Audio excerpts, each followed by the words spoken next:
Good day and welcome to the very first 24-hour Global Rule of Law Webathon. My name is Jacqueline Scott, and I am the Director General of the Institute for the Rule of Law for the International Association of Lawyers, otherwise known as UIA-IROL. UIA-IROL's mission is to promote the rule of law and address essential human rights issues. All over the world, lawyers and judges are continuously and increasingly threatened, harassed, denied the right to practice freely, imprisoned, tortured, and even killed simply for exercising their profession. Most often, it is the state or its agencies persecuting our colleagues. These attacks, however, are more than a personal attack against the life, liberty, and security of any individual lawyer or judge. Instead, these are attacks against the legal profession itself and the very bedrock on which it stands, the rule of law.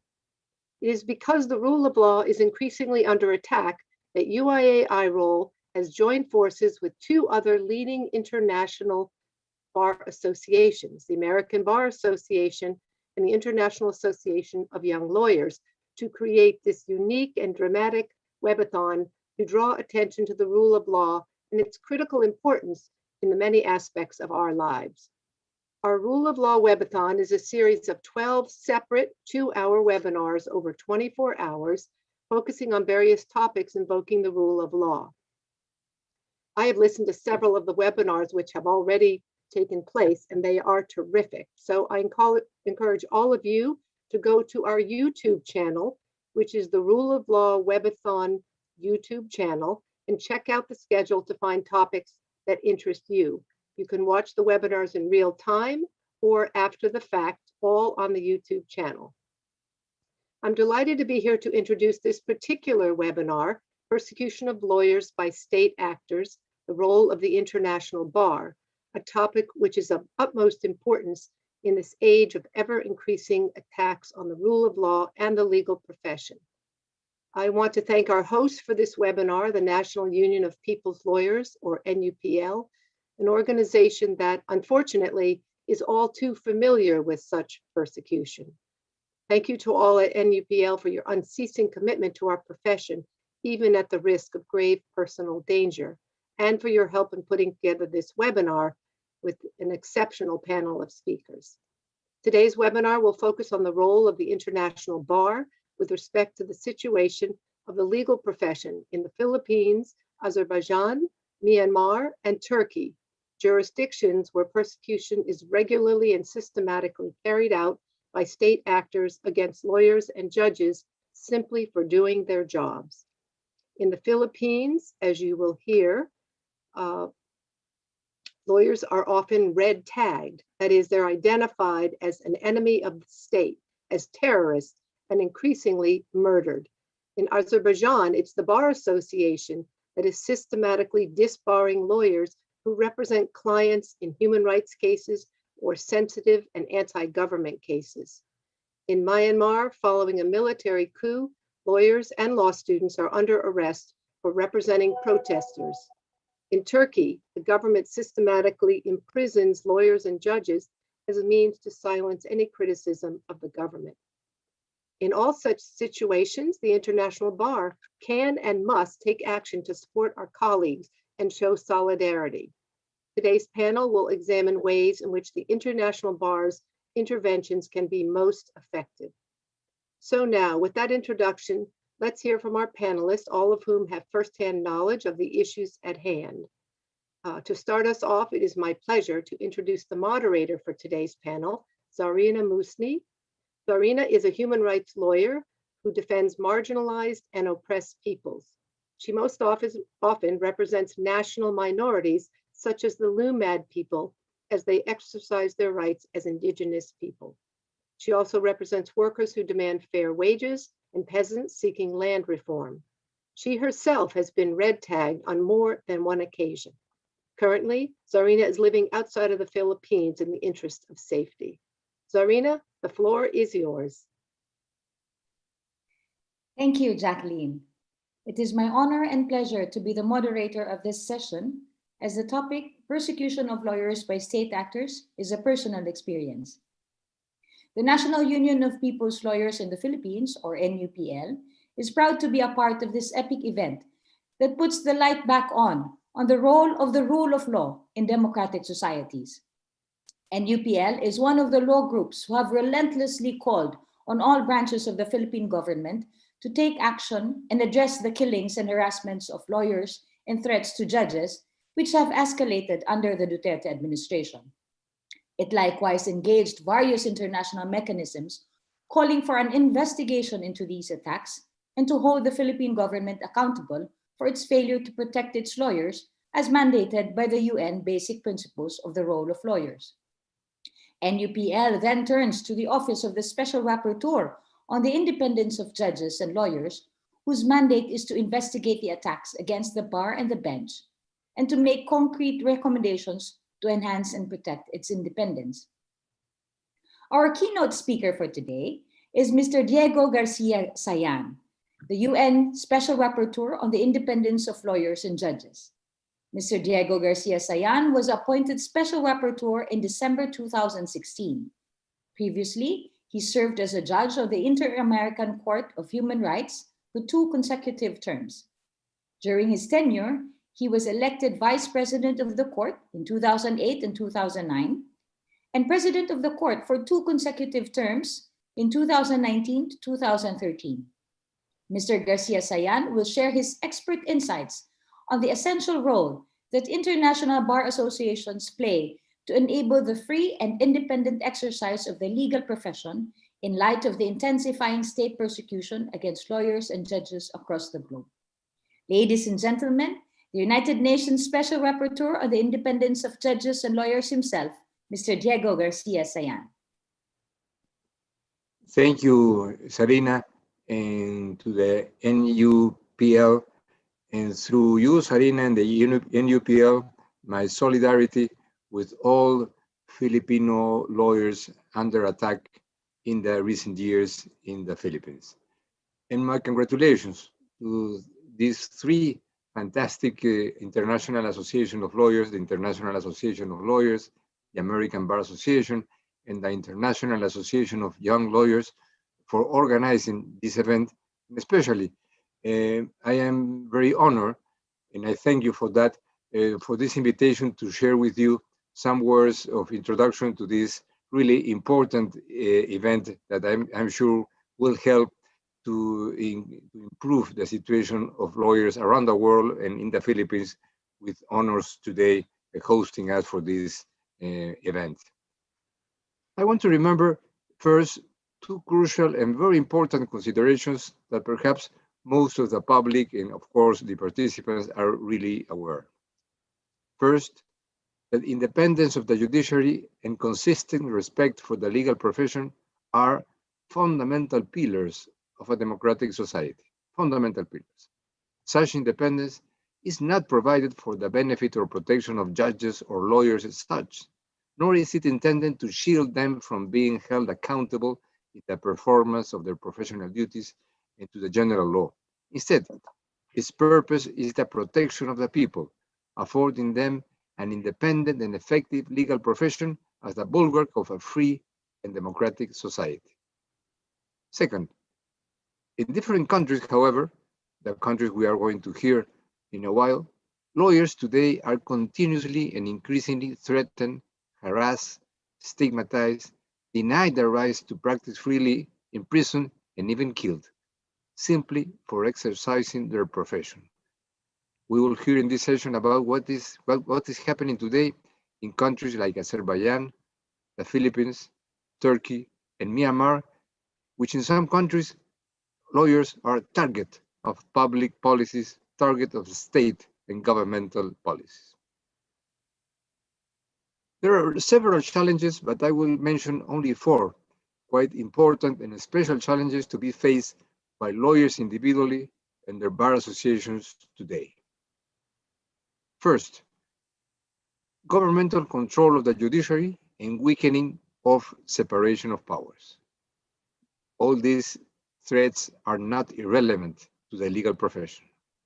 Public attacks by political figures against the judiciary, effective steps to undermine its independence, or judicial persecution or intimidation of judges not only undermine judicial independence, in turn, they undermine the lawyer's ability or willingness to undertake certain cases or represent certain clients.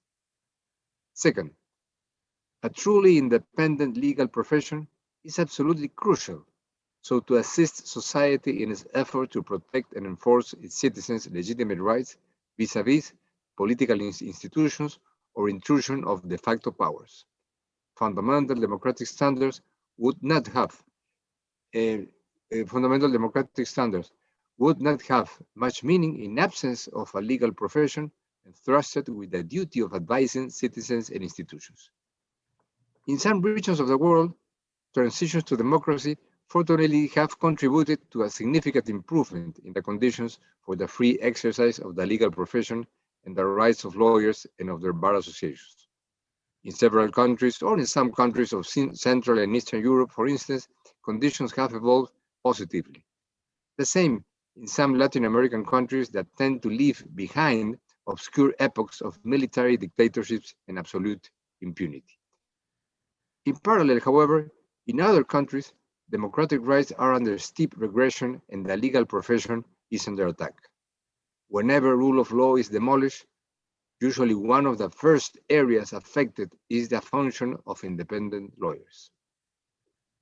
Third, bar associations or organizations of lawyers, whatever is the name they have in different countries. There is a challenging context against bar associations, crucial organizations for rule of law and rights of lawyers, suffering attacks and undermining policies in different parts of the world. I have highlighted in a report to the General Assembly of the UN presented a couple of years ago what is the vital role of bar associations and how crucial is their independence vis-a-vis the government and public and private institutions. I have emphasized as well their self-governing nature and independence and their priority mandate to protect the independence of the legal profession. Fourth, the pandemic, which is placing dramatic challenges in access to justice and the functioning of the legal profession in several parts of the world. States of emergency, lockdowns, institutional intrusion of the executives in the judiciaries in some countries. It is leading in different places to the virtual paralysis of judiciaries, and it won't be easy for justice systems to deal with the increased conflicts, which already before the pandemic had 1.5 billion people unable to solve or to have access to justice. Apart from the extreme situations of repression and violence that is occurring in some countries, in many situations, the change of context and the difficulties for the routine functioning of justice generated by the pandemic open other avenues of questions about justice and the functioning of the legal profession. Among them, the utilization of an IT technology that was not necessarily designed for judicial processes and to guarantee due process. As well, in contexts in which the digital divide is so deep, generalized access to internet, which is crucial, has turned to be an important component in access to justice and for the function of lawyers. I want to refer to three aspects in which, and with this I will conclude my comment, to three aspects in which the role of the international community in how to improve existing mechanisms can be underlined. First, and the most crucial, lawyers' associations, especially international bar associations. All of them are crucial, and the international community should be open to share views and have systematic communications with these organizations. Follow up any threats against their independence is today a crucial component to see the evolution of democracy and of respect of human rights in the world. They have direct information, fantastic networks, and activities not constricted in several cases to their national members, but having information in gathering complaints of several other parts of the world. Second, relevant existing international standards and mechanisms. The key one is the basic principles on the role of lawyers, whose 30th anniversary was commemorated last year, which is a normative context for the mandate of the Special Rapporteur, myself. As a Special Rapporteur, I am aware in the daily fulfillment of my mandate that attacks on the legal profession unfortunately remain persistent in different parts of the world.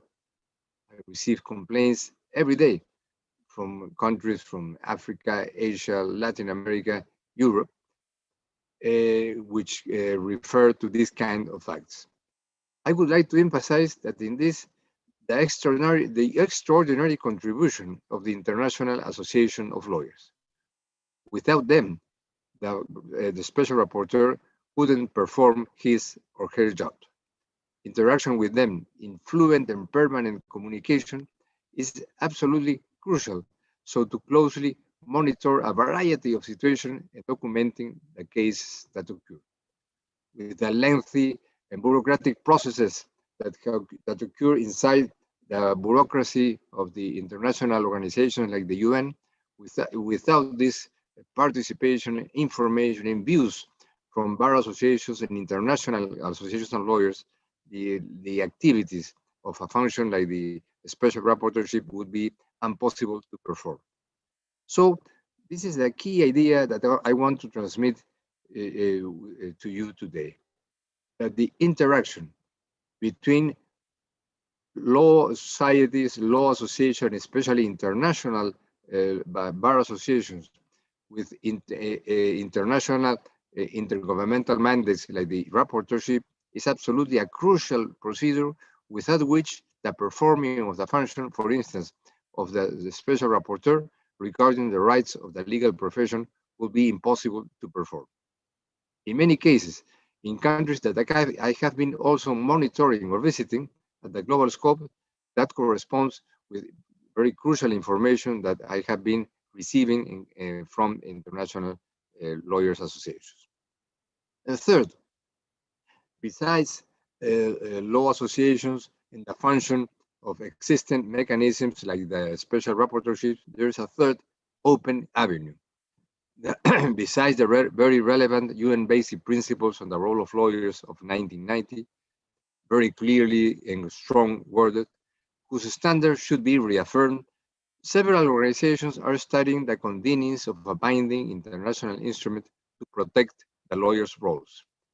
International binding instruments are proving to be especially effective, especially at a regional level. For instance, European or inter-American institutions and human rights courts in Europe or in Latin America have performed and are performing a very relevant role based in regional treaties and bodies.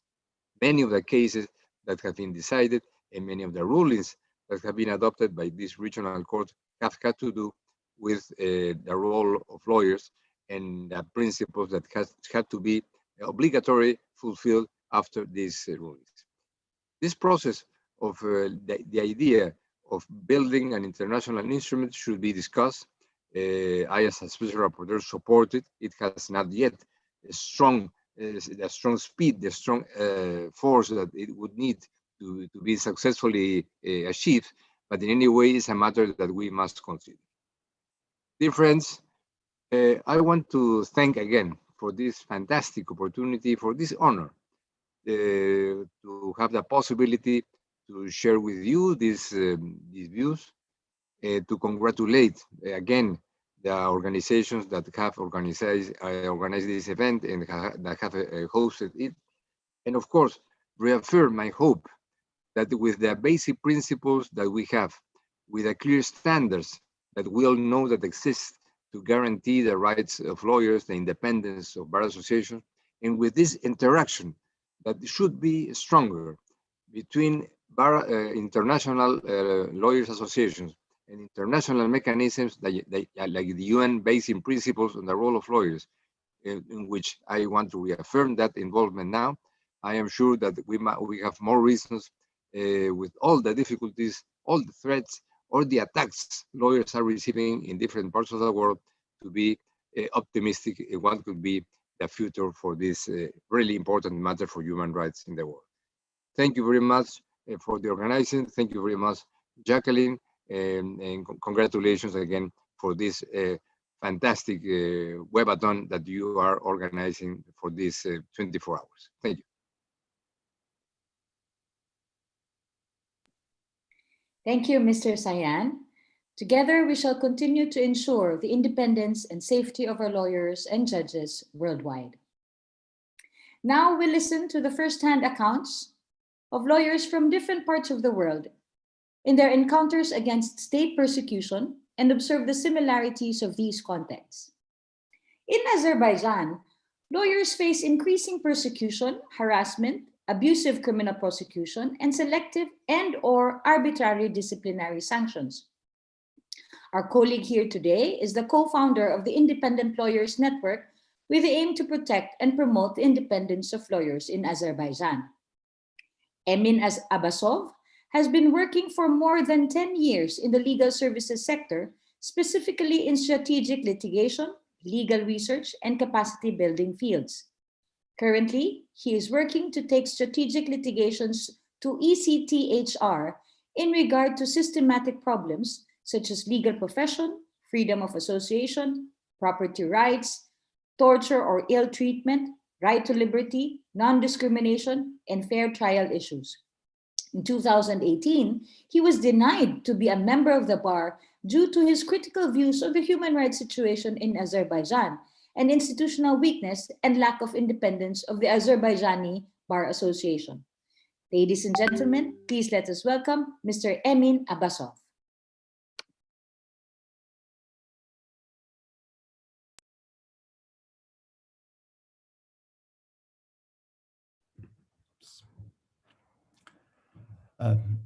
Thank you, Czarina. Thank you very much for the kind invitation for this important event to let us to share our views on the legal profession. Let me start with a couple of words about the current legal system of Azerbaijan that was, we can say, that was mainly developed after the Soviet time. The current system is heavily established on the roots of the Soviet law legacy, which is features such as lack of proper functioning of the democratic institutions and the judiciary that heavily depended on the executive power. In addition to this, over the past 10 years, there was a severe decline in respect to the overall human rights situation in the country. Nevertheless, the government has introduced some legal reforms to address this situation in recent years. But these efforts, unfortunately, didn't address the systematic problems, such as independence of judiciary and the rule of law that has endured over the years. In 2018, these so-called reforms have also led to strengthening the monopoly of the state-controlled Azerbaijani Bar Association. Prior to this reform, practicing non-bar member lawyers existed in the country, and this somehow dual system of entering the profession helped to maintain the independence of the profession to some extent. We can also see such a dual systems in different jurisdictions. Such dual system has seen as an important feature of the independence of the legal profession, for example, in the Tajikistan. Of course, the ways in which lawyers associate and regulate the profession differ from each other's, and the different forms of establishment and the continued functioning of the bar associations also affect occurrence and the characteristics of these problems.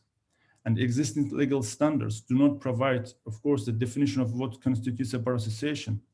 But when we see the professional bar associations necessary requirements, we see the main features like the independence and the self-governing nature. In some jurisdictions, we can see a need for stronger national bar associations with more regulation powers. But while we can also see in other jurisdictions the needs less intervention and the regulation of the profession. In this context, I would like to look at the question how the interests of the legal profession can be protected if the bar association itself is under the state control. In Azerbaijani case, serious concerns in this regard is both the Azerbaijani Bar Association's independence, actually lack of independence, and its inability to regulate the profession in a fair and objective manner. To be more specific, in the last decade, Bar Association in Azerbaijan has started to routinely abuse disciplinary proceedings against independent lawyers of those who mainly defended government critics or lawyers outspoken about human rights problems. And human rights organizations documented more than 23 lawyers in the last decade who disbarred, suspended, or subjected to other disciplinary punishments for just their legitimate professional works. The growing number of disciplinary proceedings in recent years against advocates taking human rights cases on the basis of complaints by the authorities also raises serious concerns and indicates the Bar Association's state of independence. These cases explicitly showing how the National Bar Association can systematically attempt to harass and disrupt lawyers' work, particularly those who are focusing on human rights issues. And the Azerbaijani Bar Association official reasoning of such disciplinary proceedings against lawyers were routinely condemned by various international organizations. The disciplinary sanctions against lawyers were also found as irrelevant, unjustified, and disproportionate in recent European Court of Human Rights judgments, which found the violation of convention in the case of disbarred or denied lawyers. The European Court of Human Rights also have started to communication in 2 disbarred lawyers' cases, and about 10 cases have been recently submitted to the European Court of Human Rights by the disbarred, denied, and the sanctioned lawyers. The details of several disciplinary cases against lawyers reveal the National Bar Association's understanding the independence of the profession as well.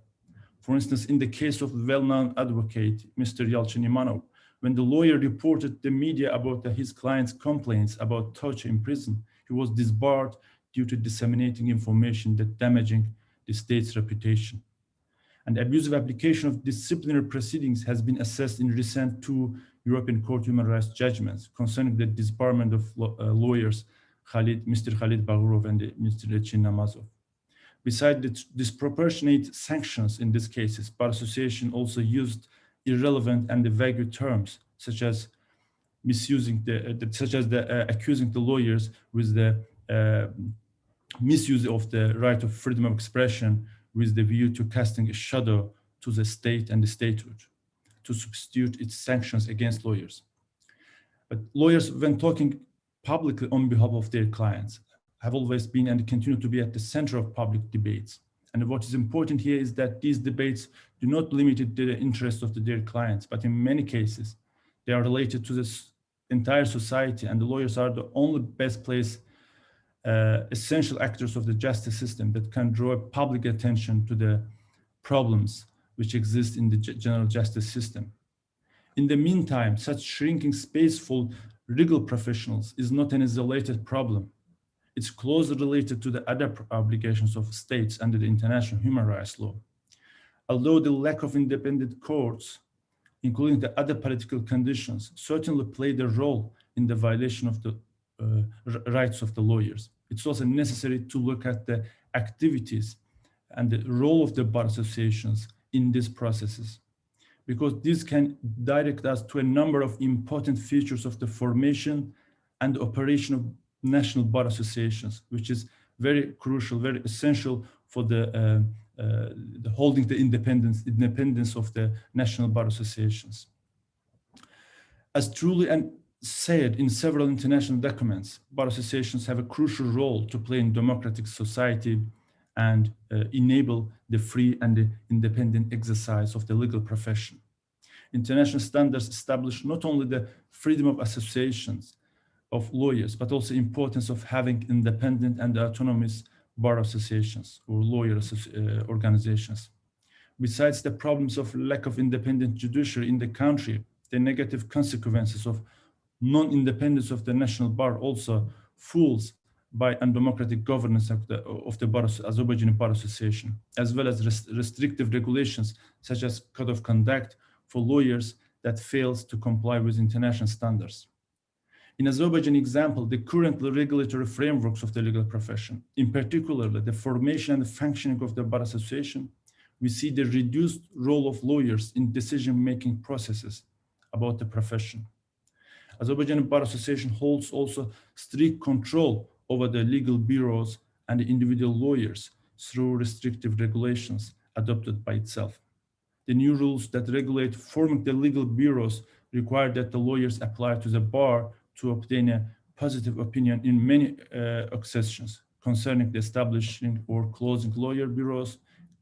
And getting such a positive opinion is needed also to determine bureau's workplace, location, including the electing its chair or accepting new members as well. Such total control over the legal profession or individual lawyers make the Bar Association more centralized and powerful against lawyers, but in the meantime, very vulnerable to external interventions, mainly the interventions by the state. Bar's formation is also undemocratic when it comes to the establishing its central authorities through a delegated voting system that lacks a clear rule regarding the procedure inviting delegates. In practice, the Bar Association's Azerbaijan Bar Association leadership, in fact, somehow determines its voters, because the delegated voters are determined by the legal bureaus that are in fact under the strict control of the Bar Association. And of course, this undemocratic system of functioning significantly reduces the lawyers' roles about the decisions on their profession. This might seem like paradox, but we see in some jurisdictions, like in Azerbaijan, bar associations can bring huge pressure on the lawyers to self-censor themselves and abandon their roles as essential actors of the justice system. For that reason, I believe that the decentralized and the less regulated legal profession should be much discussed issue among the legal profession communities in the world, because strong and decentralized forms of the bars can be undemocratically formed and government controlled, which subsequently can be a crucial instrument in the hands of the states to undermine the profession.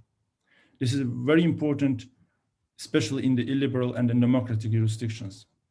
In the end, I believe that international bar associations, including human rights organizations, might be helpful to address the challenges of the independent legal profession across the different jurisdictions in the following two ways: to ensure that undemocratically formed and state-controlled national bars are not benefited from the international cooperations and the support, as most of them seeking international reputation abroad while continuing to harass the lawyers in their own jurisdictions.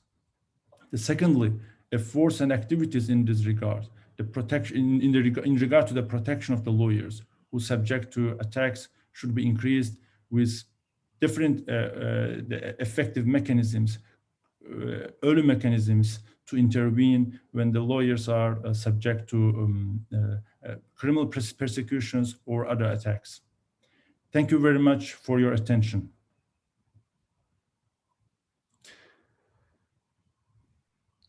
Thank you, Mr. Abbasov. We are with you in asserting the free and independent exercise of the legal profession in your country. Madayon. In the Philippines, more lawyers have been killed in the 5 years since President Rodrigo Duterte took office than under any other government in Philippine history. As of April 22, 2021, NUPL has recorded around 60, or at least 54 cases to be exact, of killings of lawyers that are prima facie profession or work-related, occurring within the period of January 2011 until April 2021. We now listen to the ordeals of Angelo Karlo Guillen, the Secretary General of NUPL Panay Island Chapter. As human rights lawyer, AK, as we call him, renders legal services to political prisoners and activists facing trumped-up charges and families of victims of extrajudicial killings. For this, he has been subjected to attacks because of human rights law practice. On May 1 last year, he was arrested by the police when he tried to assist activists who were holding a protest to condemn the murder of Jory Porcia, a human rights advocate and labor leader in Panay. And very recently, he found himself in a life-threatening encounter after a day of work in his office. Prior to this incident, AK has been a subject of red tagging since 2018.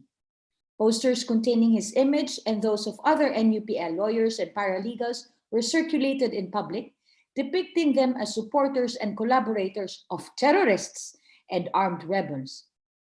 Due to reasons of personal security, however, AK could not join us live today, but he has sent us a video message.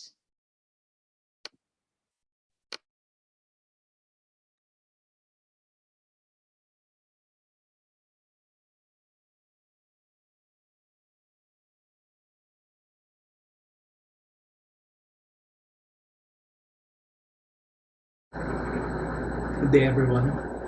My name is Angelo Karlo Guillen. I am a Filipino and a member of the National Union of People's Lawyers, or the NUPL. For the benefit of those who may be unaware, the NUPL is an association here in the Philippines composed of lawyers, paralegals, and law students. The NUPL gives free legal services to victims of human rights violations who cannot afford private representation. On occasion, we also handle public interest cases, especially those that involve constitutional rights. For instance, we are currently representing organizations that have brought cases before the Supreme Court to challenge the new anti-terrorism law that was passed by the Philippine legislature last year. But for the most part, our services include assistance and advice to victims of abuses by state security forces. In my case, the clients are usually farmers living in rural areas of Panay Island who are often the subject of human rights violations committed by soldiers and police officers under the government's counterinsurgency campaign. The abuses can range from arbitrary detention, the conduct of searches without warrants, threats, physical abuse, and in some cases, summary executions. We also represent political prisoners and activists who have been targeted and imprisoned because of their advocacies, whether it be land reform, human rights, environmental protection, the expansion of job security and social services, as well as those individuals who have been arrested and prosecuted for exercising their civil and political rights. So these are the cases that we normally handle, and these are the clients we represent.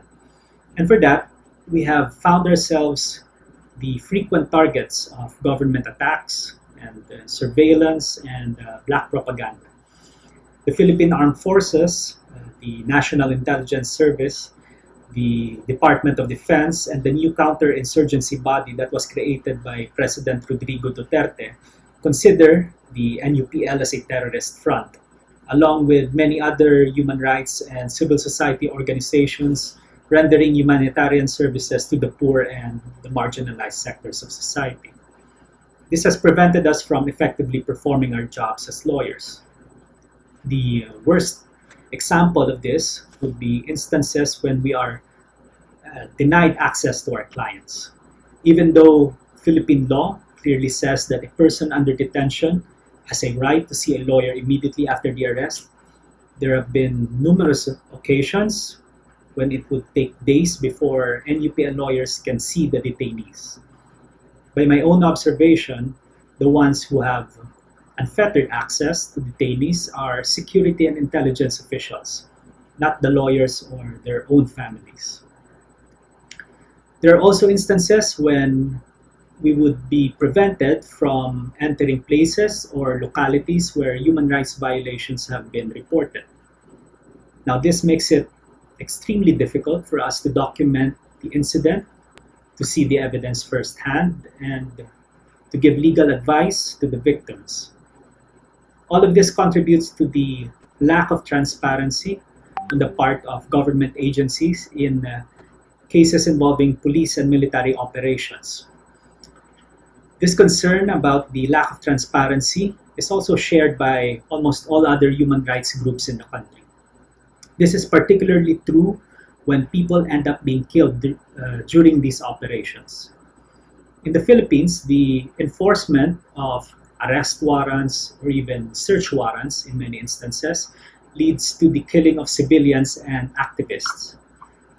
In Negros Island, for instance, on March 30, 2019, 14 farmers were massacred in a single day during a joint police and military operation that was supposed to be intended only to serve search warrants. On December 30, 2020, 9 members of an indigenous community in Panay Island, the Tumandok, were killed during a similar operation that was also intended supposedly to enforce search warrants. The latest incident came on March 7 of this year. 9 more activists were killed during such a police operation for the service of search warrants. So these are only some of the more recent examples of atrocities committed by state security forces. Many civilians and activists have also been arrested during these operations on what we believe to be fabricated charges of illegal possession of firearms and explosives. Eyewitness accounts of the planting of evidence and other forms of misconduct abound in many of these cases. And it has become quite apparent that the search warrants are being used merely as a pretext to carry out summary executions and mass arrests.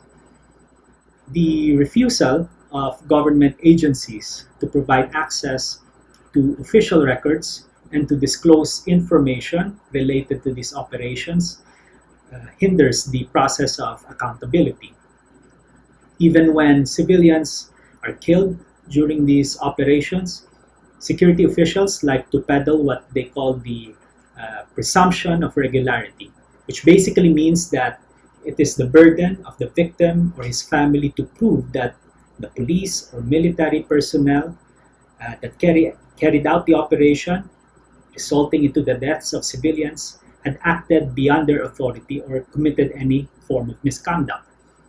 This presumption of regularity is also the standard defense that is being raised by the government when it is asked about the thousands of people who have been killed in anti-drug operations. Of course, the problem with this line of reasoning of shifting the burden of proof to the victim is that it becomes nearly impossible to discharge that burden, precisely because government agencies do not disclose information or allow access to relevant documents. This means that extrajudicial killings and other forms of abuse can and do take place with impunity. Due to a lack of transparency, there is little means by which a proper investigation can be conducted by an independent body or agency. The other significant impact of the hostility faced by NUPL and other human rights workers from the government is that our own safety and our security are placed at considerable risk. It has been reported that under the Duterte administration, since it took power in 2016, around 60 lawyers have been murdered. Members of NUPL, lawyers and paralegals alike, have received threats. They have been subjected to surveillance. They have been prosecuted, arrested, or threatened with arrest, and they have been killed. On March 3 of this year, I was also the subject of an attack.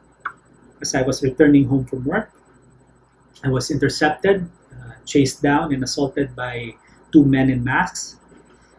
They had two other accomplices on motorcycles, which they later used as getaway vehicles. The assailants stabbed me repeatedly in the head and in the neck, and the last blow left the weapon embedded in the temporal area on the left side of my head. The assailants then left me for dead. Fortunately, I survived, but I had to undergo surgery and spend almost 3 weeks in the hospital. The police, they were quick to suggest that the attempt on my life was a botched robbery. However, we are challenging this narrative. My colleagues and I observed that we were the subject of surveillance prior to the incident. Our residences and our offices were being monitored, and less than a week before the attack against me, a potential witness in one of our human rights cases that we are handling was also assassinated. It is also notable that in Negros Island, which is an island neighboring Panay Island, Benjamin Ramos, the Secretary General of NUPL's local chapter there, was also murdered, just as the incidents of extrajudicial killings, arbitrary detention, and other rights violations were escalating. So we know that the attacks against NUPL lawyers and other human rights workers are intended to prevent us from continuing with our work. It was only by some stroke of luck or happenstance that I survived the attack. Others, however, have not been as fortunate. Some of my colleagues, human rights workers with whom I have personally and closely worked, have been arrested and even killed.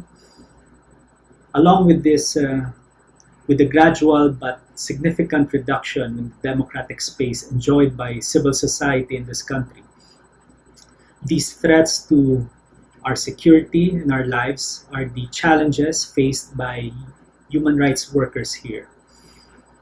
And we have spent the better part of the past 3 years raising these issues before the international community.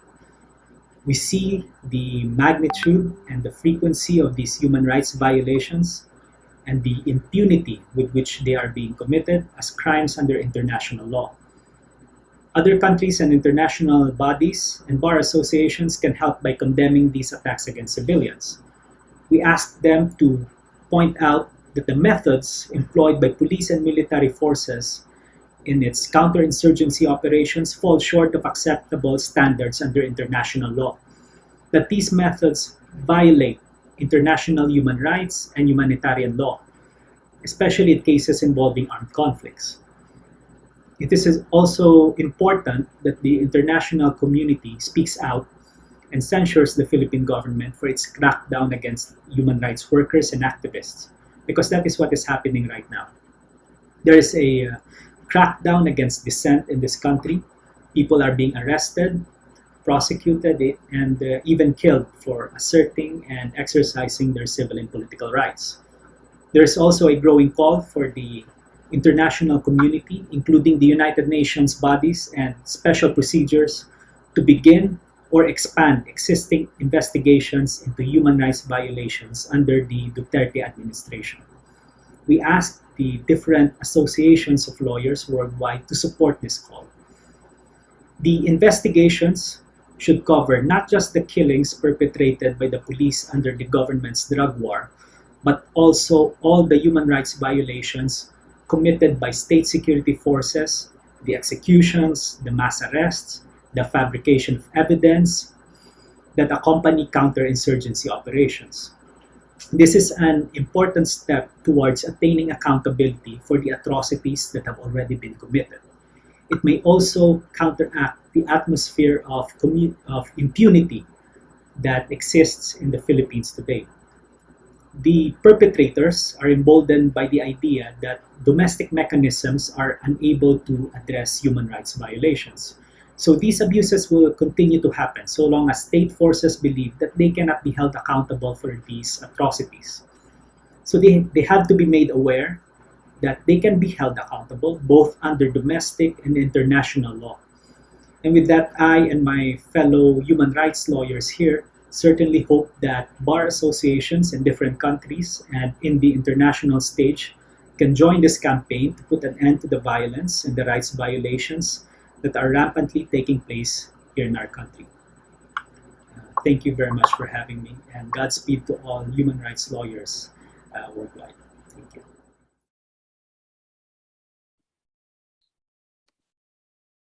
Thank you, AK. We are so relieved that you survived your ideal and that you lived to tell your tale. We shall now hear the stories of persecution in Myanmar. There, the military junta headed by General Min Aung Hlaing implements a systematic destruction of people's legal protections, including the right to life, freedom of expression, assembly, association, privacy, legal representation of one's choice, and a fair trial. Legal professionals representing or attempting to represent civilians who were arbitrarily detained for protesting the military junta are themselves arrested. Our next speaker is a consultant with the Tharthi Myay Foundation, which supports pro bono lawyers in Myanmar. Stephen McNamara is an English solicitor with over 36 years of experience. Before law, he worked as a road sweeper, a psychiatric nurse, and a lecturer in philosophy at Khartoum University. As a lawyer, he has been a university professor, a legal aid defense lawyer, a prosecutor, a child care lawyer, and a manager of a team of 75 government lawyers. He has drafted constitutions, investigated the misconduct of politicians, and ran elections. He worked for a year as a volunteer with the My Justice program in Yangon and believes that the energy of lawyers working together and supporting each other can bring about change. Ladies and gentlemen, Stephen McNamara. Firstly, I would like to say how moving and how powerful the comments from AK were, and how important it is that his points are taken with the greatest seriousness. And his recommendations as to what the international bar associations can do are tremendous. Next, I shouldn't be speaking to you at all. I am not a Myanmar lawyer. I am not here to represent Myanmar lawyers. I am not speaking on their behalf. It is not safe for Myanmar lawyers to be speaking to you at all. That is the truth. My organization, the Tharthi Myay organization, tried to find some Myanmar lawyers in exile who would be able to speak to you and failed. I am here to speak humbly to you and with the greatest respect about the little I know about Myanmar. I have lived and worked in Myanmar and have the honor to have worked with Myanmar lawyers, and I offer them my greatest homage because of their activity and efforts. I apologize for any efforts I make, and all praise to those who oppose the evil and murderous dictatorship of General Min Aung Hlaing. Firstly, a little bit of history. There were 3 Burmese wars, finally resulting in British rule in 1886. The basis of the law in Myanmar is English colonial law. It is the same fundamental basis as Indian law in Pakistan and Bangladesh and Sri Lanka. However, that law has not been updated. There was a brief period of independence from 1948 to 1962, and then a cruel and destructive dictatorship from 1962 till 2011. Burma was a pariah state. The result was a fundamental undermining of the legal system. Lawyers lived in fear. There was a fundamental undermining of any pretense of independence of judges. Any challenge to the state opened the possibility of the removal of license or harassment. Still, brave lawyers fought for the rights of their clients, but there was a risk that the poor became the inevitable victims. Corruption reigned. The 2008 constitution gave 25% of the seats in the military in the parliament to the military. There were elections on the 8th of November when the NLD won 396 seats out of the 476. There were problems with the election, but not fundamental problems, and reasonable concerns have been raised. However, the military decided to launch a coup. They did this for reasons of power and money.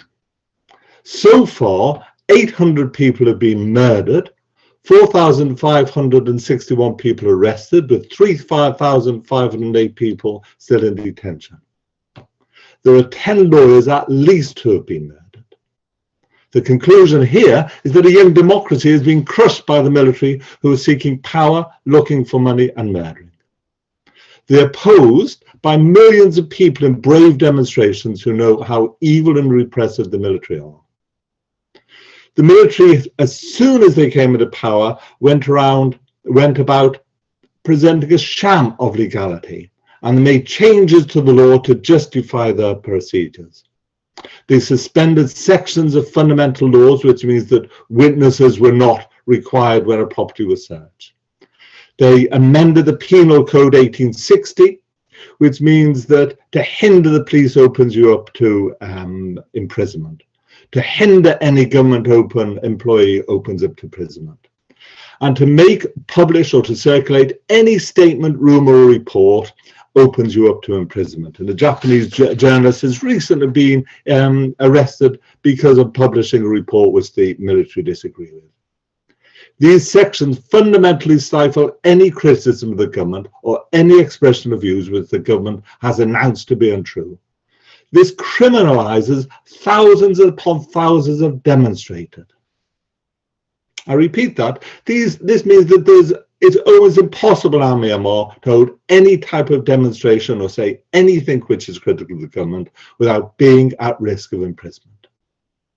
It is interesting the Myanmar government, where the Myanmar government, it is not a government, the generals want to wear a mask of legality. This is a sham. They want to present themselves as acting lawfully. They are not. This is ruled by law. It is not the rule of law. Lawyers were very active in the crushed 1988 uprising. They are now trying to defend and support activists at great risks.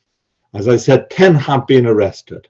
I named just one, Dao Mei Zhong Ko, a young female lawyer arrested in Mandalay on the 1st of May. I know personally lawyers who are on the run from the military because they have given advice to people who are protesting. Lawyers live in terror. The population lives in terror. Myanmar lawyers told me that they lived in terror during the last dictatorship. They lived in the shadow of terror during the years of non-dictatorship because they knew what the state was and that the terror has returned. I'll tell you a little bit about the way the law works. As I said, the law is based upon British colonial law, but it has not been amended in the way it has been amended and altered and developed in India, Pakistan, and Bangladesh and Sri Lanka, all of which is based upon the same laws. I examined a case when I was living in Myanmar of a young man who was unlawfully arrested on suspicion of being in possession of some stolen property, against whom there was no evidence. He was held in for 444 days in custody. There was no evidence against him. In Myanmar, there is no disclosure of defense evidence to the defense. This is despite, in fact, I think, of what the law can be used to do. In the majority of cases, in any cases where there is imprisonment of more than 2 years, there are no bail applications ever made. And perhaps most remarkably, I examined 197 different states or countries. There are only 4 countries I have been able to find in the world where there is no right to be told that you're being arrested, no information provided to you about your arrest, no right to see a lawyer, no right to contact your family members. Those 4 countries are Brunei, Myanmar, Saudi Arabia, and the United Arab Emirates. In Myanmar, there is no right of access to a lawyer when you're at the police station. You must be brought before a judge within 24 hours in the case of offences. But you have no right to a lawyer when you are being taken to the police station, and no right to be told you are being arrested. There's a fundamental problem with land rights, with the state taking the land. Farmers' rights have been fundamentally undermined. This has happened throughout the dictatorship and even in the years of independence. And I also mentioned the citizenship law, which was altered in the 1980s by the military, which ensured that Rohingya did not have any basic citizenship rights. And of course, there is corruption.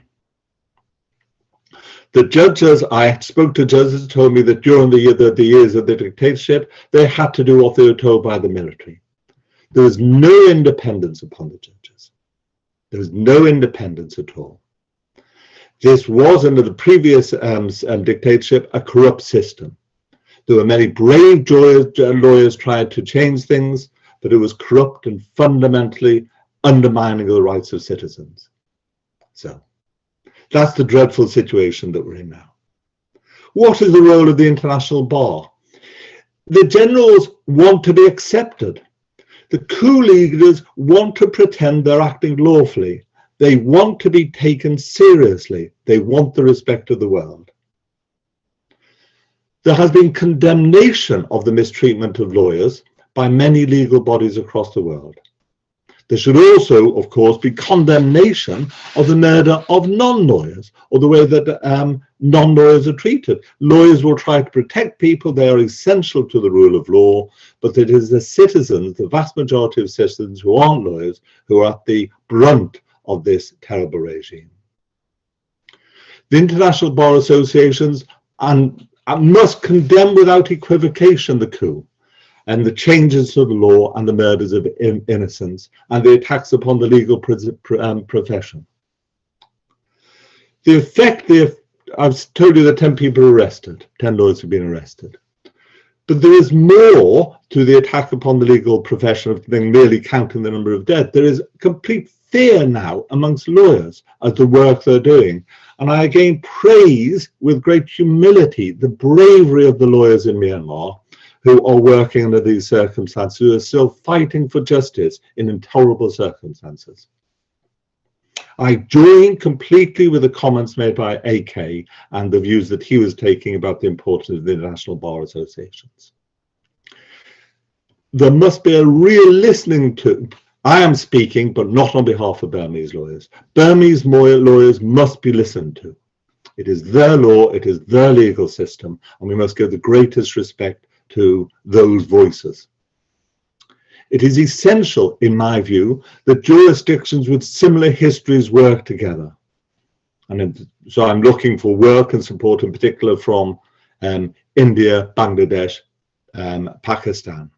But it's essential that all international bar associations stand together against the evil which is taking place in a country such as Myanmar.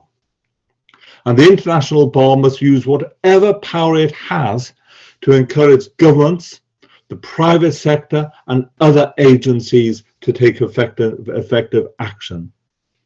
The military must be held to account for what they are doing in Myanmar. Thank you very much.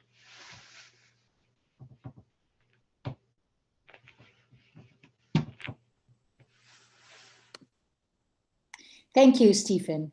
We appreciate this information about the exercise of the legal profession in Myanmar, especially in these times of grave state repression. Indeed, local and international bar associations, civil society organizations, and the government should stand together to enhance and protect the legal profession in Myanmar and all over the world. In Turkey, the state has sustained its persecution against lawyers through mass prosecution on trumped-up criminal charges, often relating to terrorism, but actually based on nothing more than defense of their clients, lengthy periods of pre-trial detention, and substantial prison sentences. Naipoglu law firm is one of the law firms in Turkey that engages in human rights law practice, with particular emphasis on breach of property rights, breach of right to a fair trial, and breach of freedom of speech. One of its managing partners is our speaker this afternoon, Mr. Sinan Naipoglu. Registered with the Istanbul Bar Association since 2000, Mr. Naipoglu gives lectures on EU law, commercial law, and advocacy law to intern lawyers at the Istanbul Bar Association Internship Training Center beginning 2003. He was later elected as a member of the board of directors at the 2018 Ordinary General Assembly meeting of the Istanbul Bar Association, and he still continues his duty to this day. Ladies and gentlemen, Mr. Sinan Naipoglu. Thank you, Czarina. I hope you can hear me properly and everything is all right. I would like to welcome all of the participants on behalf of Turkish lawyers as a member of the Board of Directors of Istanbul Bar Association. And it's a pleasure to have the opportunity to talk with these distinguished guests and distinguished speakers about the law and our perspective on how we see the picture on the persecution of lawyers and the role of international bars. First of all, when we're talking about lawyers, I believe we must include, as we said, as a part of lawyers are the people who constitute, who are the judiciary department. So we are talking about attorneys, sometimes they call it solicitor and barristers in different jurisdictions, public prosecutors and judges. And this is, they constitute the judiciary. So I think if we're talking about the persecution, if we're talking about a threat, if we're talking about an attack, that is only possible when you are dependent to the body that those attacks and threats are coming. So let's go to, again, let's try to understand the logic, the philosophy, the rationale behind this independence. So we all know that the state is made of three departments, three powers. Legislative sets the rules, and it's usually the parliament, as you're well aware. and executive mainly executes and applies those rules with certain regulations. And if we come back to judiciary as we started, and if we come back to lawyers, if we come back to attorneys, judges, and prosecutors, basically our duty is to cast a critical eye on the execution. So basically, this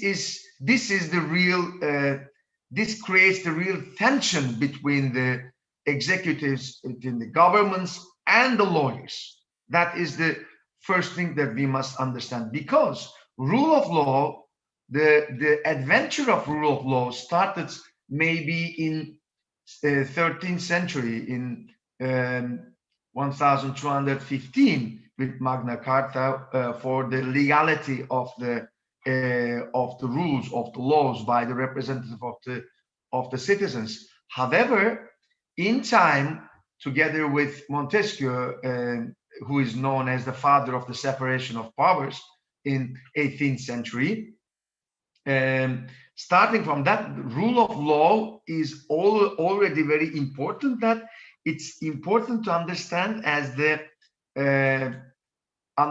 need for an effective judicial review. Because if you don't have an effective judicial review, then there is not we cannot say that there's rule of law in that country. So how can an effective judicial review be made? It is only being made by an independent judiciary.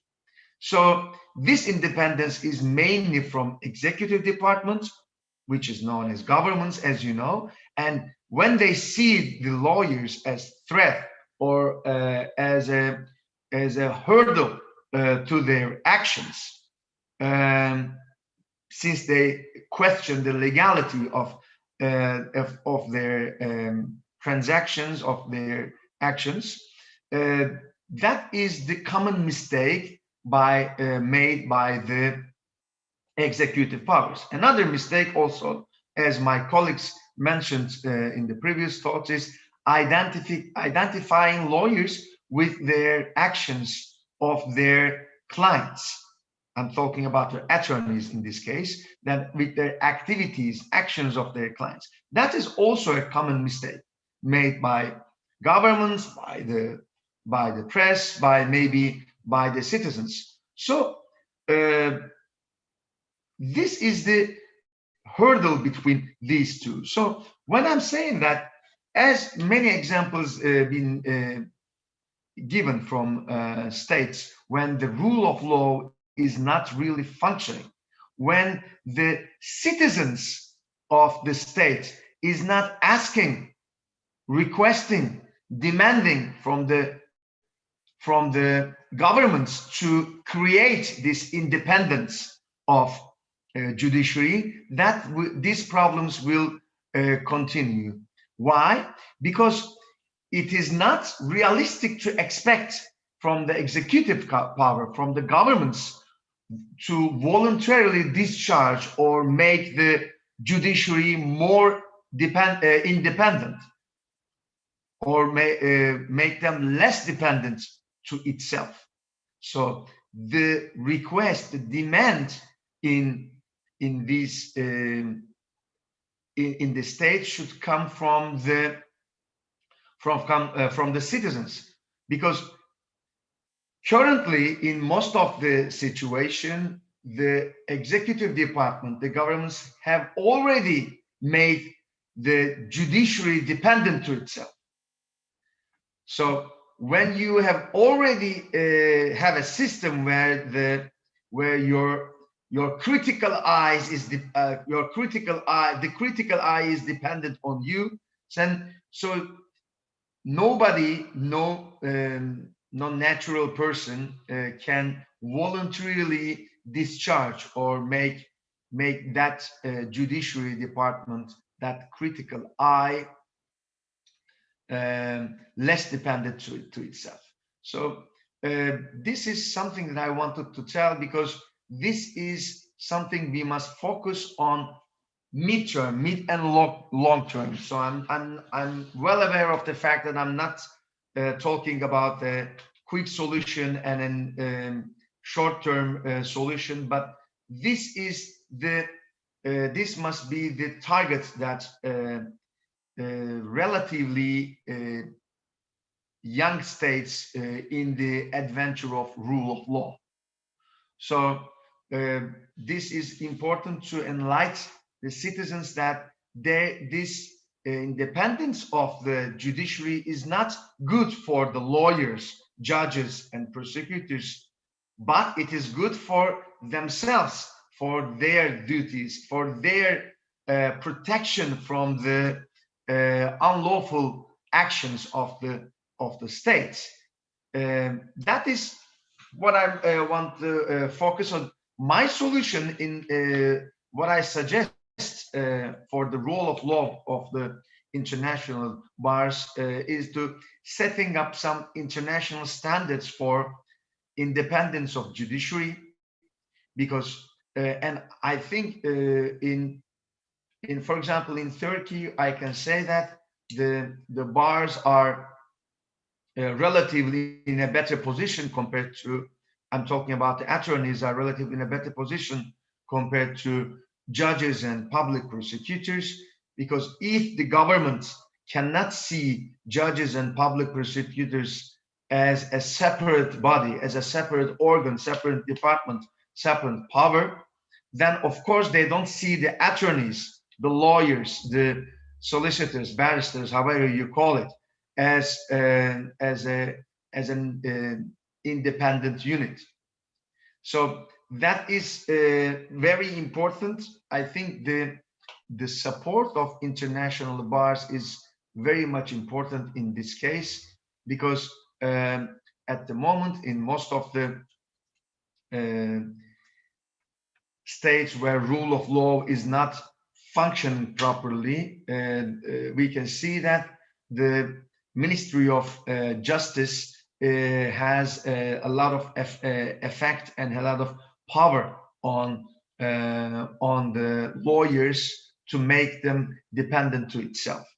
For the specific case of Turkey, I can say that the real approach to the lawyers in terms of not seeing them independent and not respecting what their duty as being a critical eye on the actions of the state to ensure their legality. I think this is the reason why governments fail to understand this fact. So in mid and long term, this is something that should be done to make a comparison between the states, so that and to create an atmosphere where the citizens of the states really request that independence of the judiciary, independence of the lawyers. Because if we lawyers ask for this independence, it is seen that, of course, you want to be independent and you want it for yourself. But we must explain the citizens in a way that this is for their benefit, not for the judges, attorneys, or public prosecutors' benefit. Let's talk about a bit about the short-term solutions. What are the short-term solutions? Yeah, there are also some lawyers which were sued and which were, I mean, a lot of lawyers who were prosecuted for the state. I think this support of the international organization is very important in that case. Last month, for example, a colleague of us was also on court, and we had a lot of visitors from Spain, Switzerland, Switzerland and Italy. And I think this is also important to show the support to others for their colleagues. It's important that we're not alone, because at the end, in most of the constitutions, in most of the written contracts, it says that the independence, separation of the powers are very important. But once again, I would like to emphasize the need for making this really understanding and this idea internalized by the citizens of the states, because if the independence of the judiciary and can only be established when the majority of the citizens request that from executive departments. Otherwise, nobody would discharge or make this judiciary less dependent to itself. This is the most important issue for the reason that attacks on the lawyers or the any kind of negative actions against the lawyers can only be protected by independent judiciary. If the governments, if the officers know that they will be sued, they will be on trial on an independent judge, on a court where there is an independent judge and public prosecutor will be, then it's important, because only the independence of the lawyers is not really creating the most functional way. I don't want to take too much of this time of the participants, but I would be very much delighted to answer any questions, anything specific about Turkey case. Czarina? Yes. Thank you, Emin, AK, Stephen, and Sinan, for sharing with us your experiences and how they have impacted your lives, as well as your clients' access to justice. Please know that we will always stand with you and that you will never be alone. Indeed, our lawyering should not only for ourselves, but more importantly, for the people that we serve. Thank you. Now, we open the floor for some questions to our panelists. May I request our panelists to turn on your cameras so our audience can see your handsome faces, and turn on your microphone when you answer a question addressed to you.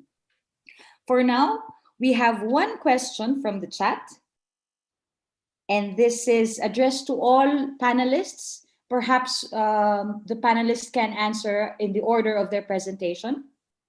And the question is this, feels like a Miss Universe, no? Does it help or hurt when international organizations shine a spotlight on the situations in your country? In other words, do lawyers want organizations to get involved openly in supporting them, or does that cause more problems for those persecuted? May we ask first Emin to start with his response, and then we go on from there. Thank you. Thank you, Czarina.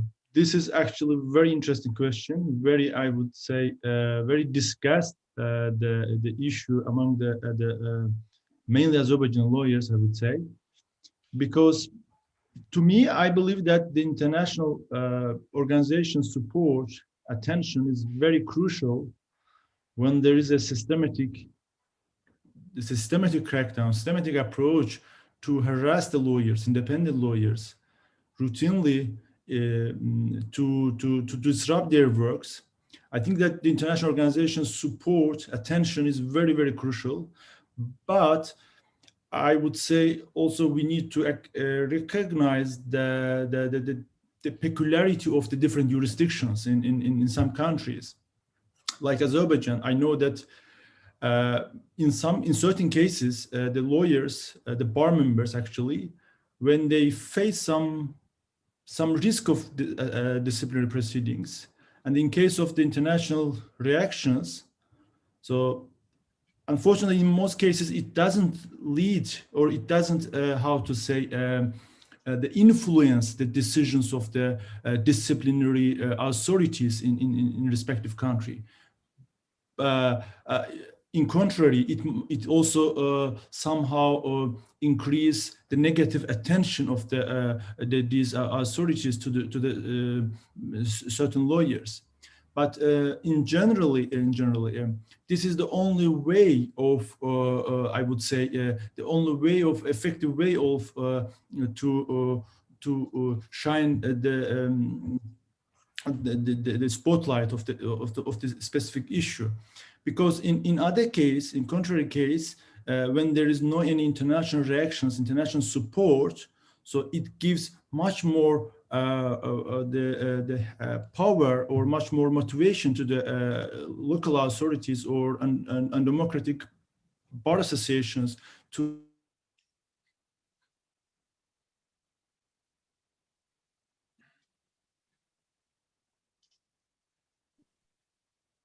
Yes, Emin.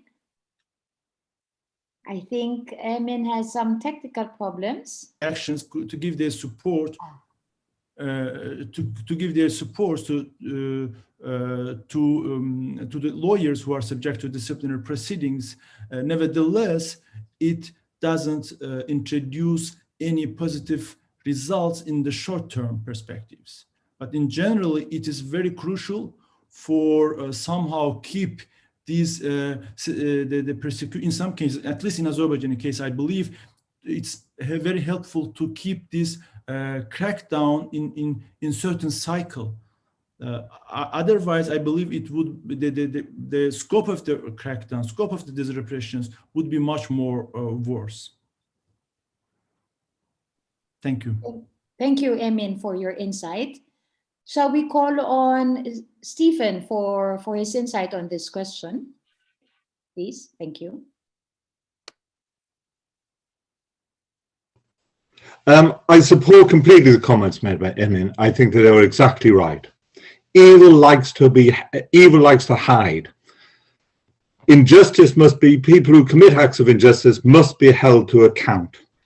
There is a distinction, of course, between talking about individual cases, and that should never be done in a way which puts individuals at risk.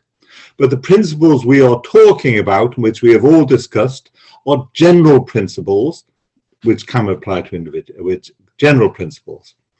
It's important to listen very closely to local lawyers and what they need and what they want and what can be helpful. But they must never be forgotten. That is what happens in evil regimes. They want to be forgotten. And that we as lawyers are committed to say the same fundamental principles, although we operate from different jurisdictions. We're all brothers and sisters against state oppression. And we must use whatever power we can to work together to denounce evil when we know it is happening. We must speak with one voice, and that is the importance of the international bar associations.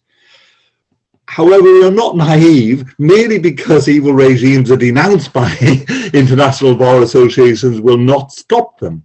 But they like to pretend they are acting lawfully. They always say that they are justified, and they should be held to account. My hope would be that the work of international bar associations could put pressure upon governments, the United Nations, or other agencies, including companies who sometimes have terrible relationships with cruel regimes, which encourage them to operate systems of sanctions or weaponry, whatever can be done to help and make a difference. My real concern for Myanmar lawyers and Myanmar people is that they are forgotten. We live in a world of so much evil, it's easy to forget individual cases. That's my particular interest in Myanmar, but I am aware, having heard the very moving speeches and talks from my colleagues about the great evils and terrors that are happening in the rest of the world. The international bar associations must hold these things as central in its purposes about what the rule of law means and what justice means, not only to the lawyers, but also to the citizens, the ordinary people who miss out, who suffer as a result of lawyers not being able to do their work effectively. Thank you. I so agree, Stephen. because the attacks on lawyers is not just an attack on ourselves as well, but more importantly, it's an attack on the right of the people to have access to legal assistance. So I agree with him. Thank you for your insight. We now turn to Sinan for his insight, but particular to Turkey, we have also another question, if you don't mind, Sinan. Yeah. The question is the Turkish government attempting to take away the independence of the Turkish bar associations? What effect of the new law that allows many bar associations to be formed? And what effect does that have on the independence of lawyers and the strength of the Istanbul Bar Association? Quite a few questions for you, Sinan. But yeah, actually, there is a let's say a new coming something very new in Turkish legal system. For the past years, maybe our bar association is 143 years old, Istanbul Bar Association, and it's the first bar association that is established in Turkey. But after the Republic, there's been so many bar associations, because in every city, when there are more than 30 lawyers, 30 attorneys, they can establish a bar association in every different city. That was the rule. But last year, the government proposed a new law that there can be a second or third, or there can be plural bars in a city. That was the new thing that is coming, and I think this is mostly the second bar association in Istanbul is mainly supported by the government, and mostly the people who are working, the lawyers who are working for the government enterprises and other government-related organizations have changed their bar, and they created a new bar with 2,000 lawyers. In Turkey, we have 52,000 lawyers in Istanbul, and 50,000 of them are in Istanbul Bar Association, and 2,000 of them established a new bar association. But coming back to my point, I would like to answer this question this way: that if the other, because we are attorneys, public prosecutors, judges, if the governments can make public prosecutors and judges too much dependent to themselves, they cannot understand why the lawyers, why the attorneys should be independent. So they're trying to find some ways to make them also dependent to itself. I think that is another point of that, because we are, as lawyers, as I tried to mention, we are the critical eye about the human rights issues and the rule of law issues, and in order to diminish the effect of the strength of that bar association, these are tools chosen for that. At the moment, as I tried to mention, we are around 52,000 lawyers in Istanbul Bar Association and 2,000 lawyers in the new Bar Association. Most of our colleagues did not really appreciate and did not buy this project. But again, the solution is to explain our people, that independent judiciary is not good for the lawyers only. It's good for themselves, and they should be the ones who is asking the governments to make judiciary independent. Indeed, Sinan, we agree. Because in fighting for human rights, it is not just our rights that we are fighting for, no, the lawyers' rights that we are fighting for. It is in fact the rights of our people, which we bring to the fore, these human rights violations that we bring to the fore. And if the legal profession is not independent, the judiciary is independent, the practice of our profession itself is at stake. And when the practice of our profession is at stake, the human rights of our people are at stake as well. So we are with you in this fight, Sinan. Thank you. Thank you. For the next question, we have a question particular to the Philippines. Apparently, AK is not with us to answer, but we have in our presence our very own president, one of my idols in Philippine local jurisdiction. Mr. Edre Olalia is in the room to answer a question. Edre, are you here? Yes, I'm here. Perfecto. So, question for you, Edre. Is there a national Philippine Bar Association or only local bar associations? And what is the role of these bar associations? For 5 points, please. Thank you for having me. I'm pitching in for AK, but with the permission of my esteemed colleagues and organizers, may I weigh in on the earlier question insofar as the Philippine situation is concerned, if you don't mind, Jackie, no? Certainly, I could not agree more. No, the attacks on lawyers is quite universal, and the response of governments is also quite universal. Rarely do we see any government admitting, "Oh, it's mea culpa. Oh, yeah, we're at fault." So it's either they're in denial or they pretend that we have a robust rule of law, a justice system, or doing everything about it. It's not a matter of policy, but they also pretend that they're not doing anything about it, but they are doing something about it. So in other words, for an action, there's a reaction. So answering the question, putting a spotlight, if it's hard enough, if the pushback is hard enough and long enough, it brings results. No, it has been shown and proven time and time again. And especially if the international bar associations would weigh in.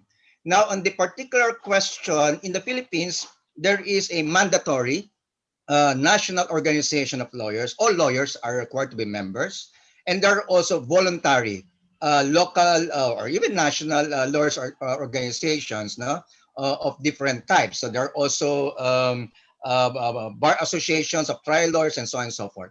The role is that quite pleasantly, even if modesty aside, no, but it's a matter of fact, NUPL has been calling the clarion call, no, pushing the clarion call since its founding in 2007, and even before in 2005, and gladly over time, both the mandatory bar association and the voluntary bar associations are linking arms, no? In a matter of speaking, so they are calling out against these attacks and are calling out our very own Supreme Court, which has responded positively already. But I think the challenge really for the voluntary bar associations and the mandatory bar association in the Philippines is the unexplored terrain of linking with international bar groups. Of course, no, NUPL has been doing that with these seminars, webathon, and so on and so forth, engaging different bar associations. But I noticed, my impression is that it is an unexplored terrain insofar as the other bar associations are concerned. The engagement is confined to the Philippine scenario. So I think that is a challenge also for other bar associations. Thank you. Thank you. Thank you, Edre. We have a question for Mr. Sayán, but I think he has already left the room for equally important matters. And so we have a little bit more time left. Perhaps we give each of our panelists, including Edre himself, to give final remarks before we formally close the session, the very vibrant discussion. So may I call on first Emin, and then we follow on through the same order of presentation for a final word before we formally close. Please. Thank you. Thank you, Czarina. I am again very much thankful for all organizers for inviting me to this, I would say, brilliant event, which is allowed me to be here with my very distinguished colleagues from different parts of the world and to share the concerns and the challenges of the lawyers, Azerbaijan lawyers actually facing today. and to hear, of course, to hear the very different insights from the different jurisdictions.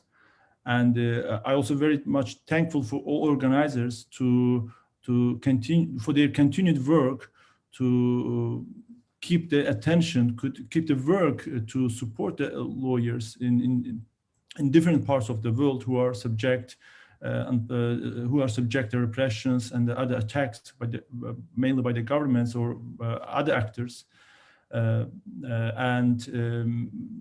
I believe this support, this attention will be continued, and we will have much more opportunity to work together and to support each other despite the distance we are in different parts of the world. Thank you again for you, and thank you all our colleagues. Thank you, Emin. Edre, can you pitch in your final comments, please? Thank you. Yes, I'd like to focus on the statement of our very good rapporteur on the possibility of an international instrument that is binding on top of the UN basic principles. We fully support that, no? Both on the international and regional level. At the same time, I think we should also explore the idea of transitional justice when the political climate is more conducive to achieve justice, no? Both as a deterrent and also as a remedial measure. And then thirdly, I think our colleagues might want to consider exploring the application of universal jurisdiction, where we can file in our respective countries the applicable laws that will put these violators or attackers on our profession to task, no? And then finally, I think we need events like this more frequently, no? In a more coherent, orchestrated, yes, and united effort, no? Because there are many independent, complementary, of course, initiatives. I think it's about time that we link up arms, no, in an orchestrated fashion, so that the pushback is going to be so strong that they will not be able to ignore it, and so that the effect will be more immediate and concrete. That's all I want to say, and thank you very much to my colleagues for giving me the opportunity as well. Bravo, Edre. Thank you. Can we call on Stephen, please? Sometimes it's said that lawyers just enjoy arguing, but I think what we've learned today is that we are at one on the basic principles. And the comments made by Emin and by Edre and by Sinan and by everybody, I've agreed with completely, and I found it very insightful and helpful. We have the same problems. Sometimes I will explain to lawyers in Myanmar, one thing I hate is the language of development. And to think of the UK as a developed country makes me ill. We are not a developed country. We are all developing countries. And we have attacks now. And I do think there are attacks by our government upon judicial review and about the ability of judges to hold the government and the state to account. We have an abysmal criminal legal aid system, which is fundamentally underfunded. We all share the same problems. We happen to be wealthy, but we have terrible problems in the UK. I think it is critical that we work together, that we recognize our unifying principles. And I agree completely with Edre that if we can make a single voice against this, if we can push back, there might be some hope of trying to deal with the terrible injustices which are taking place. And again, the point I made before, these institutions purport to act lawfully. None of them say we're murdering people. They always pretend that it's justified. We need to hold them to account. They need to be held responsible for what they're doing. And we should act as a voice of conscience to challenge injustice together in the hope that it could make a difference. Thank you, Stephen. Indeed, collective action is key. Yeah. Thank you. And finally, last but not least, of course, Sinan. Thank you, Czarina, again. I would like to make a remark on the the role of the separation of the importance of the separation of powers, and how to make the judiciary independent from executive. Unfortunately, pandemic made a change in that balance between those powers as well. So it was legislative and judiciary lost some pace, and because some of them were shut down for a certain time, but the executive continued its work. So basically, the problem was executive being dominant on judiciary. Now, in the last year, executive became even more dominant compared to not only to judiciary but only to legislative department. So that is in all over the world. It's not all, only in the countries when rule of law is problematic. So even in the countries when rule of law is functioning better compared to other countries, we have this problem. Executive department gained a lot of dominance and pace because daily life is continuing and all of the executive government bodies are continuing. So this is important to understand. I think we must work together in different jurisdictions. And also one last remark is about, we must basically find a way to work together with judges and prosecutors as well. Because if we don't find that way, no matter how independent law you have, you go to court and a dependent, so-called dependent judge and a dependent public prosecutor goes after this is basically running the process, then there's no point in having independent attorneys. So we must find a way to make the judiciary dependent from to make it less dependent to executive power, executive department. And one last sentence, we must create the understanding from the majority of the citizens that independent judiciary is good for themselves, not good for the lawyers only. Thank you. Thank you. Thank you, Emin, Edre, Stephen, and Sinan, for all your enlightenment insights to this session for today. And for now, I think we have come to the end of our session. And I would now like to give the floor to Avi Singh, UIA-IROL, Co-Director of Protection of Lawyers, to formally close this very vibrant discussion. Avi? Thank you. I hope I'm audible and visible, etc. Thank you very much for this very important interventions and bringing a spotlight to all our panelists, some of whom are obviously operating, particularly in the Philippines, in very, very difficult circumstances and a great threat and in fact direct attacks on their persons, which is of course more than an unfortunate situation. And I really want to send out a special recognition for the invaluable work that NUPL is doing. With regard to Turkey, I had the privilege of being a speaker at an event which seems now in a different time dimension called Living on the Dark Side of the Moon. And that was before the coup, which was hosted by the Istanbul Bar Association, about attacks on lawyers in Turkey. And of course, things have not gotten better. It's actually gotten worse then. So again, you know, that's a personal sort of thought that goes out to all our colleagues in Turkey. I wanted to just address, I know my closing remark, but if you give me a few moments, this issue of the role of the international bar associations.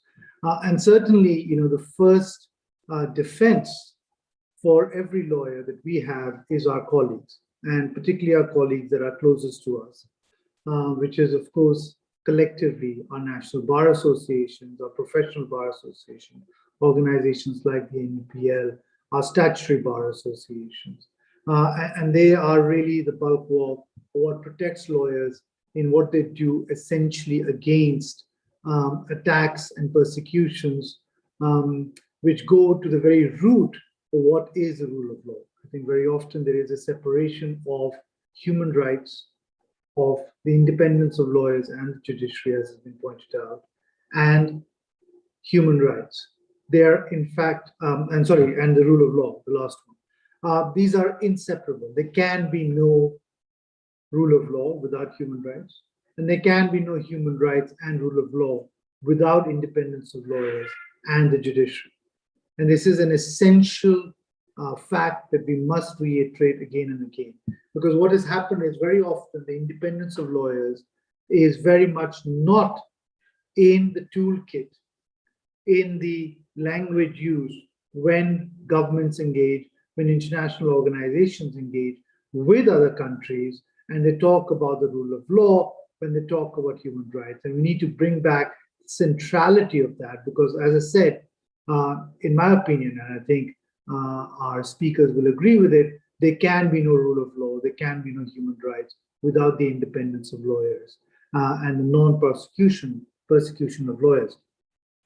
You know, and in this respect, there are, of course, countries where we can turn to our bar associations, countries which we've heard from today where we cannot, because they themselves are either under attack or they themselves have been co-opted, are no longer independent, and are not able to assist. And in this respect, the international bar associations can help in not only building capacity and capability of the local bar associations or independent bar associations in countries, but also in bringing pressure through international organizations, through their own governments, to ensure that the independence of lawyers is made part of diplomatic efforts, is made part of diplomatic initiatives, and to ensure that countries are reminded again and again that where they are persecuting and prosecuting lawyers for doing their job, that is not accepted. And in this respect, I wanted to bring up one instance. There is a World Bank Rule of Law Index. Now, the World Bank Rule of Law Index has been criticized very often for being overly centralized on procedure rather than on substantive justice, and then they have tried to move it towards substantive justice. But the very fact that independence of lawyers finds no mention in any of the metrics used to determine the World Bank Rule of Law Index, and the World Bank, how disputes are solved through the judiciary, is something which requires our attention, where we can bring international organizations to work on including whether countries who have a woeful record or abysmal in the way they treat lawyers are addressed, because the Rule of Law Index is something which goes directly to investment. It is something consulted by companies. There is, for instance, a UN doing business and human rights initiative, which is part of ensuring that corporations are including human rights as one of their investment decisions.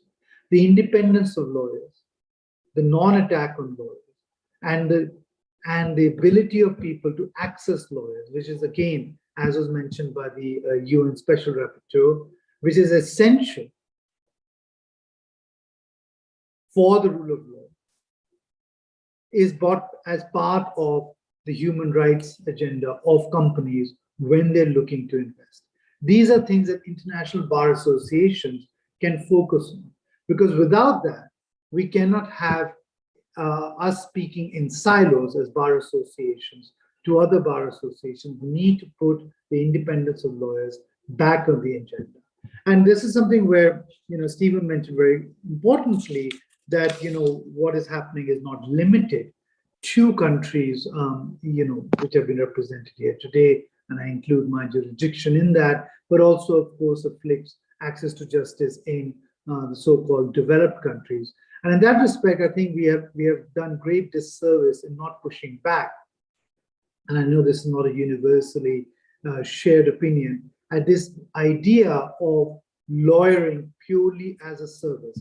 If you've seen over the last couple of decades, the agenda of lawyering being a global profession has been restricted to opening up the legal profession in terms of World Trade Organization rules, in terms of being a service which can be provided by foreign lawyers, by foreign law firms, etc. In that, we have reduced the idea of lawyering purely as a service provider. And that takes away what is, in fact, an essential role of domestic lawyers, which is to protect the rule of law within the domestic jurisdictions and ensure that people have access to justice and ensure that people have access to human rights. And if by reducing that, we have done a great disservice to local lawyers, and we need to ensure that access to lawyering is no longer limited to a trade agenda for the European Union, for the United Kingdom, which is outside, for the United States, but is part of the rule of law agenda, both for the jurisdictions, but also for the United Nations, for the World Bank, etc. So with that, I wanted to thank all our speakers, our sponsors, NUPL, of course, for functioning in very difficult circumstances. We want to offer support. IJA, the International Bar Associations, the UIA stands ready to coordinate any assistance with international organizations and for campaigns. And we urge all our speakers and others out there who require such assistance to reach out. And in respect of the what I was speaking about with regard to corporations, etc., I'd like to close with thanking all of you for joining us for this panel, our unprecedented 24-hour webathon. Lawyers across the globe and around the clock for the rule of law does not stop here. At the top of the hour, we will go live with CSR, changing perspectives for everyone, rule of law and human rights as essential components for good and fair business environment, which is hosted by the Society of Indian Law Firms and the Bar Association of India. Thank you very much, and good morning, good afternoon, and good evening, wherever you are, whichever part of the world. And thank you all for joining us. Thank you, Avi. If there is one thing that we all can take from this discussion, is that... I don't think we can hear you, Czarina. Yes? Hello? Yes? Can you hear me? No. No? Yes, Yes? we can hear you. Thank you. So, thank you again, everyone. Thank you, Avi. Thank you for our speakers. Thank you, Mr. Sayán García. Sorry, Mr. Sayán García. If there is one thing that we all can take from this discussion, is the undeniable fact that because we are in this fight against state persecution and impunity, with truth, justice, and the people on our side, we know that in the end, we shall win. On behalf of NUPL, the UIA-IROL, the International Association of Young Lawyers, and the American Bar Association, I thank you for joining us in this 24-hour webathon of lawyers for lawyers and the rule of law. I thank you all for joining us today and see you at the next session. Thank you.